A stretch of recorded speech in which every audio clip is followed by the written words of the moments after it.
So for this scenario, for the third scenario, good things is that the data was being protected. So under the Data Protection Act of 1998, this act just outlines the law regarding the processing of data on a living person, and that data is therefore protected by this law. Also, it included a health screening questionnaire, just about, as I've said before, just about any issues that the participant might have with their health or the family issues. And also there was a debrief at the end of the experiment, which is good, just to make sure all the participants knew where the data was going, what was happening, and sort of the outcome of the test and stuff like that. However, the bad things is that there was no parental consent. So it was a spontaneous school trip. There was no parental consent, which is especially important due to their young age. Also, there was no professional conduct, and this links in with the lack of respect. So the professional conduct thing links in with the parental consent as well. You can't just take a group of children out of school with no consent from the parents.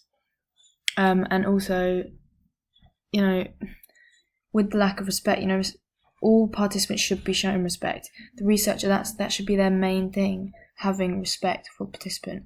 When, as it says, the coach gets annoyed with the individuals that can't necessarily stretch as far as others, they have to respect that, and they can't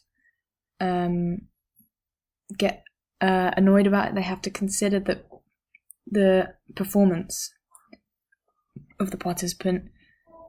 Also, especially if they withdraw from the experiment or can't, or as I said, can't do anything very well, that's when they especially have to accept it. They can't be like, well, no, you can't withdraw.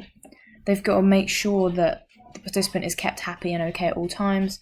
So showing them respect will make them feel comfortable and will make them feel better. So some of the consequences. So the consequences of the lack of respect could be emotional harm of the participant. So if someone's getting annoyed because you can't stretch as far as the next person, and potentially being quite abusive, this is obviously going to cause some emotional harm, and it might embarrass them, so therefore some social harm as well. Also, it might end up with the teacher that took the children out of school being supervised, or even just receiving a formal reprimand. So this is a formal legal warning, or it can be an action which can be issued by a governing body. So if there's no change after this reprimand, then the researcher could face prison sentences.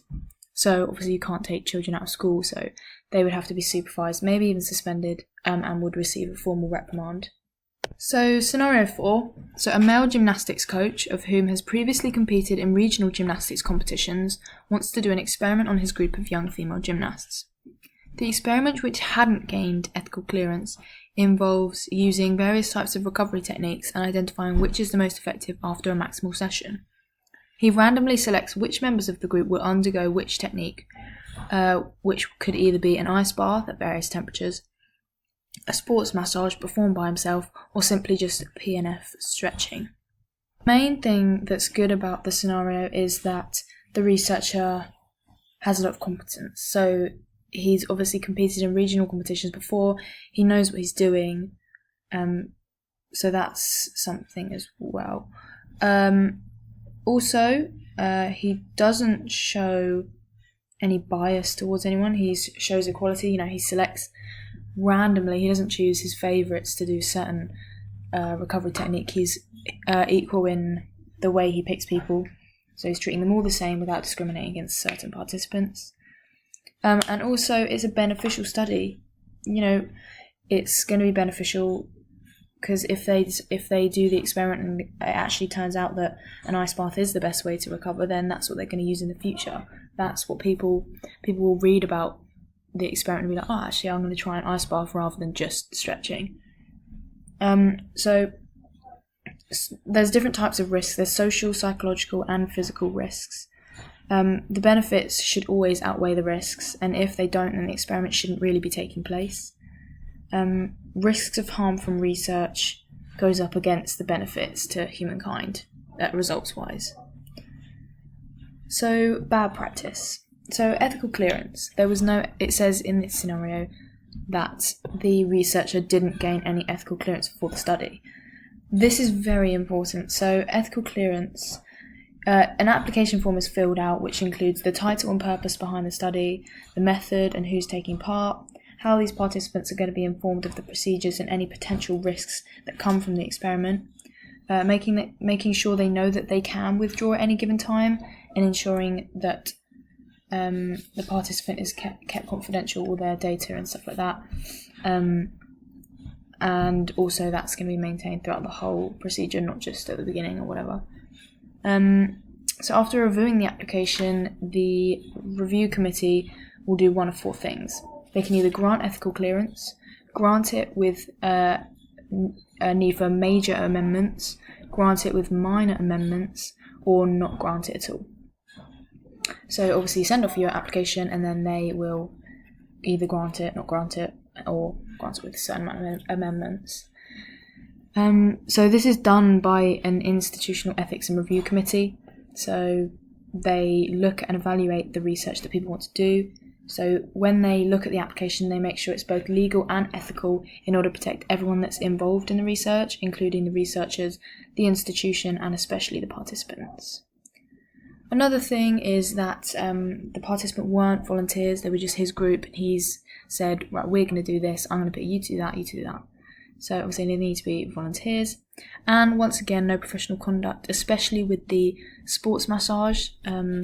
It doesn't say anywhere that he's a masseuse, so this could be edging on unprofessional, especially as they're young female gymnasts, and he is a grown male. So some of the consequences. So he could be suspended for this, potentially even facing prison sentences, depending how far it went. Emotional and physical harm. So emotional harm from potentially the massage, or just not being able to withdraw and being forced to take part. And physical harm potentially from extreme temperatures, maybe in the ice baths, or extreme pain from the massage, because sports massage or deep tissue massage, they're very painful. They aim to get, knots out your muscles, so they do hurt very much. And then the final consequence could be ethical training. So this would benefit the researcher, helping them to understand how to identify and deal with ethical issues, and improving their practice, in summary.